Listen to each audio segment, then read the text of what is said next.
A crystalline compound of A and B element adopt a cubic structure. A and B जो है cubic structure में सबसे पहले आप क्या बनाएंगे, एक यूनिट सेल बना दिए.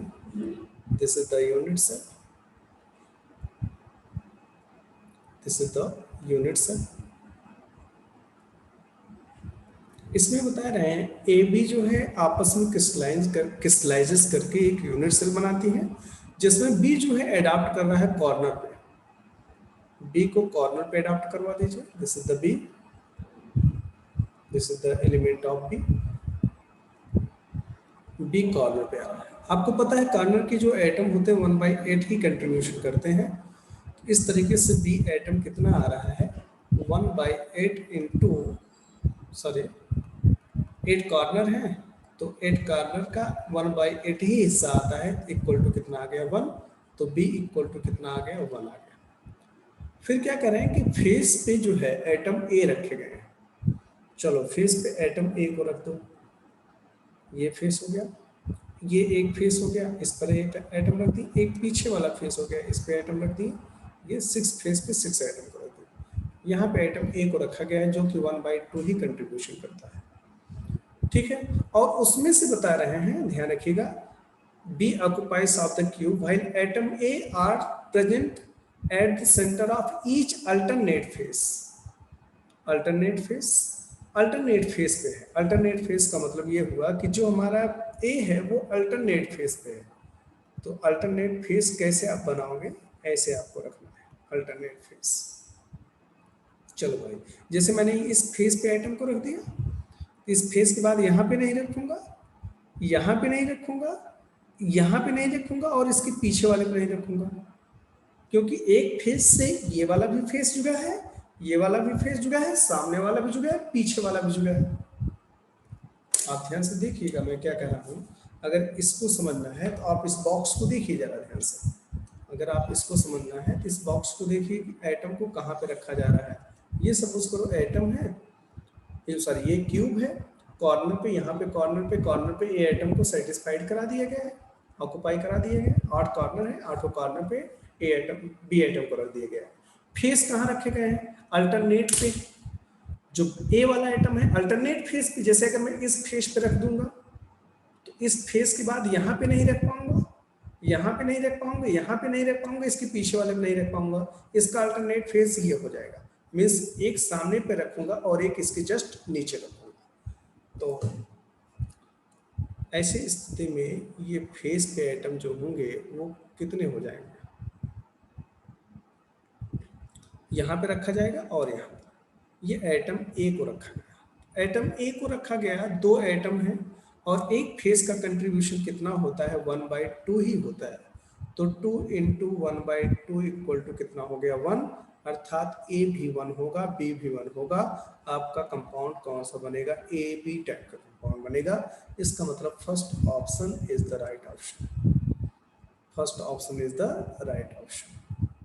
Question is that A compound contains P and Q elements. कोई कंपाउंड है जिसमें P and Q एलिमेंट है. Atoms Q are in CCP arrangement. Closed cubic pack में Q अरेंज है. Closed cubic pack कैसा होता है बेटा, आप जो है एक पहले यूनिट सेल बना दें ताकि आपके दिमाग में कुछ चीजें सेट हो जाए.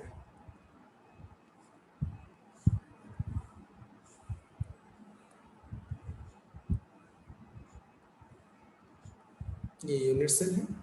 सीसीपी में एटम्स जो होते हैं वो कॉर्नर और फेस पे होते हैं. मैं एटम को कॉर्नर और फेस पे रख दिया. सीसीपी अरेंजमेंट में एटम को कॉर्नर और फेस पे रखूंगा.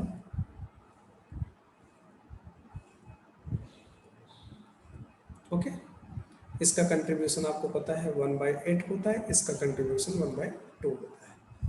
और यहाँ पे जो कह रहे हैं Q are in CCP arrangement, ये क्यू है, ध्यान रखिएगा.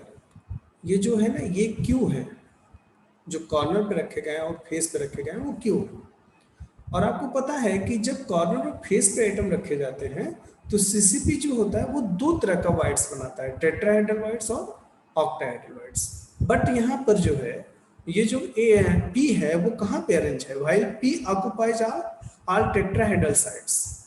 पी कहाँ पे ऑक्युपाई हो रहा है? All tetrahedral sides. आपको पता है ये कितने टेट्राहेड्रल कितने ऑक्टाहेड्रल बनते हैं? तो बेटे एफसीसी में या सीसीपी में जो है टेट्राहेड्रल वाइड्स बनता है और ऑक्टाहेड्रल वाइड्स बनता है। ऑक्टाहेड्रल वाइड्स अगर मैं इसका जेड इफेक्टिव निकाल लूँ तो इसका जेड इफेक्टिव कितना हो जाएगा बेटे? 4 हो जाएगा। कैसे 4 आया? क्योंकि 8 कार्बन के एटम हैं और 1/8 कंट्रीब्यूशन होता है, 1 आ गया। और 6 फेस के एटम है, कितना कंट्रीब्यूशन होता है? 1/2, 3 आ गए। टोटल इफेक्टिव एटम कितने आ गए? 4। तो जेड हमारा कितना आ गया? 4। जेड का दुगना जो होता है 2 जेड टेट्राहेड्रल होता है, अर्थात 2 × 4 = 8 टेट्राहेड्रल होता है। ऑक्टाहेड्रल कितना होता है? जेड के इक्वल होता है। जेड कितना है? 4 है, अर्थात 4 ऑक्टाहेड्रल होगा। ऐसा मैंने आपको बता चुका हूँ थ्योरी पढ़ाते समय। तो 4 ऑक्टाहेड्रल होगा और 8 टेट्राहेड्रल होंगे। टेट्राहेड्रल कहाँ पे होते हैं आपको पता है? जब ये एलिमेंट जो है, ध्यान से देखेंगे, जब ये एलिमेंट यहाँ पे आके मिलते हैं, ये यहाँ पे आके मिलता है, ये यहाँ पे आके मिलता है, ये यहाँ पे आके मिलता है, इस तरीके से एक टेट्राहेड्रल वाइड्स बनते हैं। इस तरीके से एक टेट्राहेड्रल वाइड्स बनता है। टेट्राहेड्रल वाइड्स कॉर्नर पे बनते हैं, कॉर्नर के नीचे बनते हैं। कितने कॉर्नर है? 8 कॉर्नर है। 8 कॉर्नर पे जो है टेट्राहेड्रल वाइड्स बनेगा। और इस टेट्राहेड्रल वाइड्स में किसको ऑक्युपाई कराने चल रहे हैं? इस टेट्राहेड्रल वाइड्स में आपको ऑक्युपाइज कराना है किसको भाई? इसमें जो है हमको पी को ऑक्युपाइज कराना है। जितने भी टेट्राहेड्रल वाइड्स बनेंगे सब में पी ऑक्युपाइज होगा। और ये जो टेट्राहेड्रल वाइड्स होते हैं कॉर्नर में होते हैं, वो 100% 8 आते हैं, अर्थात पी जो होंगे वो कितने होंगे? 8 हो जाएंगे। 8 पी हो जाएगा। क्योंकि 8 क्या है? 8 वाइड बन रहा है ना, टेट्राहेड्रल वाइड्स 8 बन रहे हैं कॉर्नर के नीचे, और उस सारे टेट्राहेड्रल वाइड्स में पी ऑक्युपाइज होने जा रहा है। तो पी कितना हो गया? 8 हो गया। तो बेटे पी कितना हो गया? 8 हो गया। क्यू कितना होगा? इफेक्टिव क्यू कितना आ रहा है? ये पूरा क्यू ही है कॉर्नर ऑफ फेस पे। कितने इफेक्टिव आ रहे हैं? 4 आ रहे हैं। तो फार्मूला क्या हो गया? P8Q4, या आप ये कर सकते हैं P2Q, P2Q, क्योंकि 4 2 जा 8 हो जाएगा। P2Q, अब P2Q जो है आपका third option is the right option. Third option is the right option. Question is that a compound formed by element X and Y crystallizes in a cubic structure in which X atoms are at the corner. X Y का कोई भी unit cell है, unit cell आप बनाएंगे, एक unit cell आप बना दीजिए 3D में। ओके, और जिसमें 2 एलिमेंट है X और Y। X को कहाँ पे रखेंगे? X atoms are at corner. यहाँ पर X एटम को रख दिया गया एट कॉर्नर पर। ये X एटम है, this is the X atom. आपको पता है कि इन कॉर्नर का जो कंट्रीब्यूशन होता है वो 1/8 होता है। तो X का जो कंट्रीब्यूशन होगा 8 कॉर्नर का 1/8 कितना हो जाएगा? 1, अर्थात X का जो कंट्रीब्यूशन मिलने वाला है वो 1 होगा। फिर इसके बाद क्या करना है? Y atoms are at the face centre. Y atom को कहाँ पे रखना है? फेस सेंटर पे रखना है। This is the Y atoms present on the 6th face. ये Y एटम है। तो Y एटम जो है 6 फेस पे है, तो 6 फेस पे एक फेस का कंट्रीब्यूशन 1/2 होता है, इक्वल टू 3 हो गया। तो Y कितना हो गया? 3 हो गया। तो फार्मूला हमारा क्या बन गया? XY3 टाइप का। XY3 टाइप का means option is the 4 right option, XY4 type का। Question is that in a crystalline solid atoms X form FCC packing. X item जो है FCC पैकिंग कर रहा है, अर्थात मैं एक यूनिट सेल बना दूंगा। FCC में क्या है? कॉर्नर ऑफ फेस पे एटम को रखेंगे, कॉर्नर ऑफ फेस पे एटम को रखेंगे, कॉर्नर ऑफ फेस पे एटम को रखेंगे, कॉर्नर पे एटम को रखें, और एटम कहाँ पे रखेंगे? फेस पे एटम को रखेंगे।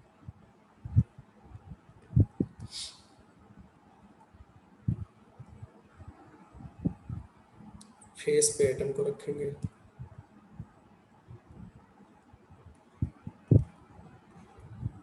ओके, चलिए ठीक है। अब यहाँ पे जो है आपने देखा एफसीसी बना रहा है एक्स, अर्थात इन दोनों पोजीशन पे एक्स होगा। ओके, फिर क्या करें, Y occupy all the octahedral voids. आपको पता है बेटे एफसीसी में जो है, एफसीसी में दो तरह का बाइट्स बनता है। कौन कौन से? टेट्राहेड्रल बाइट्स बनता है, ऑक्टाहेड्रल बाइट्स बनते हैं। तो एफसीसी में जेड की वैल्यू कितनी है? 4 है। इफेक्टिव एटम कितने हैं? 4 है। चूंकि इनका कंट्रीब्यूशन 1/8 है, इनका कंट्रीब्यूशन 1/2 है। इफेक्टिवली कितने आ जाएंगे? 8 × 1/8 equal to 1, 6 × 1/2 equal to 3। Effectively कितने हो जाएंगे? 4। तो जेड की वैल्यू 4 हो जाएगी। तो टेट्राहेड्रल बाइट्स कितना बनता है? 4 × 2 = 8, 8 बनेगा। ऑक्टाहेड्रल बाइट्स कितना बनेगा? 4 बनेगा। कहाँ कहाँ बनते हैं बेटे? आपको मैं बता दूं, टेट्राहेड्रल बाइट्स जो होते हैं कॉर्नर पे बनते हैं। This is the corner, corner के नीचे बनेंगे, below the corner, below the corner. और ये जो ऑक्टाहेड्रल बाइट्स होगा, ये ऑक्टाहेड्रल बाइट्स कहाँ कहाँ बनते हैं? एक बॉडी सेंटर में बनता है, वन बॉडी सेंटर में बनता है, और तीन जो होते हैं वो एज सेंटर में बनते हैं। कहाँ पे बनते हैं? एज सेंटर में। तो कहाँ पे बनेगा? आइए देखें, मैं आपको बताऊं। अगर देखा जाए तो ये जब चारों एटम्स ऐसे मिलते हैं, ओके, ये चारों एटम मिलकर क्या बन, ये चारों एटम आपस में क्लोज में है। तो ये एटम ऊपर से आकर मिलेगा, ये एटम नीचे से जाकर मिलेगा। तो यहाँ पर क्या बन रहा है? एक सेंटर बन रहा है, एक वाइट्स बन रहा है। That void is called octahedral voids. यहाँ पे बॉडी सेंटर बन गया। फिर यहाँ पर एज सेंटर में बनते हैं ऑक्टाहेड्रल वाइट्स। ऑक्टाहेड्रल वाइट्स कहाँ पे बनते हैं? एज सेंटर में भी बनता है। कैसे बनता है? थ्योरी में ये सब बातें हो चुकी हैं। एज सेंटर में भी ऑक्टाहेड्रल बाइट्स बनते हैं। एज सेंटर कितने हैं? 12 हैं। तो 12 इंटू कितना कंट्रीब्यूशन होता है एज सेंटर? 1/4 इक्वल टू कितना हो जाएगा? 3। एज सेंटर में 3 बन जाएंगे, और एक बॉडी सेंटर बनता है जो 100% होता है। तो 3 + 1 इक्वल टू कितना हो जाएगा? 4। इस तरीके से 4 ऑक्टाहेड्रल हो गए। अब इस ऑक्टाहेड्रल बाइट्स में क्या ऑक्युपाई होने आ रहा है? इस ऑक्टाहेड्रल बाइट्स में वाई ऑक्युपाई होने आ रहा है। वाई मतलब एज सेंटर में होगा, और किस में होगा? बॉडी सेंटर में होगा। But question is that if all the atoms along one body diagonal, if all the atoms एक बॉडी डायगोनल का along one body diagonal are remove, this is the body diagonal. अगर मैं इसको ऐसे खींच लेता हूं तो बेटे ये बॉडी डायगोनल है। ये क्या है? Body diagonal. अगर मैं बॉडी डायगोनल के सारे एटम को रिमूव कर दूंगा तो कौन कौन एटम जाएंगे? ये वाला एटम जाएगा, ये वाला एटम अर्थात एक्स का एटम जाएगा, दो कॉर्नर के एटम चले जाएंगे, और एक एटम जो है किसका जाएगा? एक एटम जो है वाई का जाएगा, क्योंकि वाई कहाँ पे है? इस बॉडी में है, उस वाइट्स में है ना। और वाइट कहाँ बन रहा है? बॉडी में बन रहा है, बॉडी सेंटर बन रहा है। तो जब हम बॉडी डायगोनल खींचेंगे तो कॉर्नर के 2 एटम जाएंगे। कॉर्नर का जो 2 एटम जाएगा वो कौन सा एटम होगा? वो एटम होगा कॉर्नर वाला एटम एक्स का होगा, और जो बॉडी सेंटर में एटम है वो वाई का है। इस तरीके से 2 एक्स के चले जाएंगे, और 8 में से आप 2 निकाल देंगे, 6 बचा। 8 में से 2 निकालिए, 6 बचा। 6 का कंट्रीब्यूशन 1/8 हो रहा है, तो 6/8 हो गया। किसका 6/8 हुआ भाई? वाई एक्स का जो है 6/8 हुआ कंट्रीब्यूशन। और एक बॉडी डायगोनल से निकल गया वाई एटम, तो वाई एटम बॉडी डायगोनल से निकल गए। इफेक्टिवली कितने बचे हैं?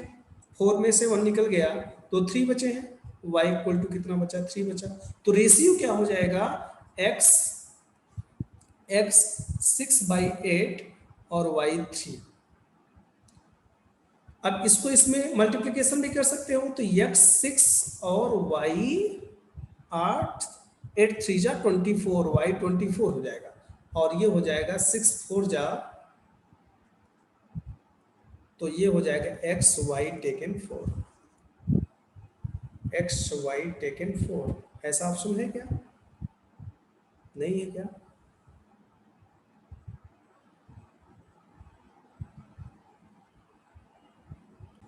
देखो बॉडी डायगोनल से 2 एटम को हटाया जाएगा, मींस अगर मैं बॉडी डायगोनल को सारे एटम को हटाऊंगा तो 2 कॉर्नर वाले एटम हटेंगे, मींस x 2 रिमूव होगा। और बेटे एक बॉडी डायगोनल में जो वाइड में एटम है वो वाई है, एक वाई भी हटेगा। तो यहाँ पे मैं ऐसा लिख सकता हूँ, फिर से देखें, मैं यहाँ पे लिख सकता हूँ एक्स एक्स बॉडी कॉर्नर से दो एटम हटे, कितने एटम है टोटल? 8, 8 में से 2 घटा देंगे, कितना बच जाएगा? 8 में से 2 घटाएंगे 6 बचेगा। 6 का कंट्रीब्यूशन 1/8 है, तो 6/8 हुआ। और प्लस एक्स एटम कहाँ पे है? फेस पे भी है, और सारे फेस के एटम हैं, तो प्लस फेस के एटम कितने इफेक्टिवली आ रहे हैं? 6 इंटू 1/2, अर्थात यहाँ पे क्या लिख सकते हैं हम लोग? 3 लिख सकते हैं। तो हम लोग जोड़ेंगे 6/8 प्लस 3, 2 3 जा 6 हो जाएगा। ये फेस का एटम है। मैं एक्स की बात कर रहा हूँ, ध्यान रखिएगा। एक्स कहाँ पे है बेटे? कॉर्नर पे है और फेस पे है। कॉर्नर की बॉडी, अगर मैं बॉडी डायगोनल के सारे एटम को हटा दिया तो 2 एटम कॉर्नर से हट जाएंगे, अर्थात 2 एटम एक्स का हटेगा और फेस का कोई भी परिवर्तन नहीं होगा।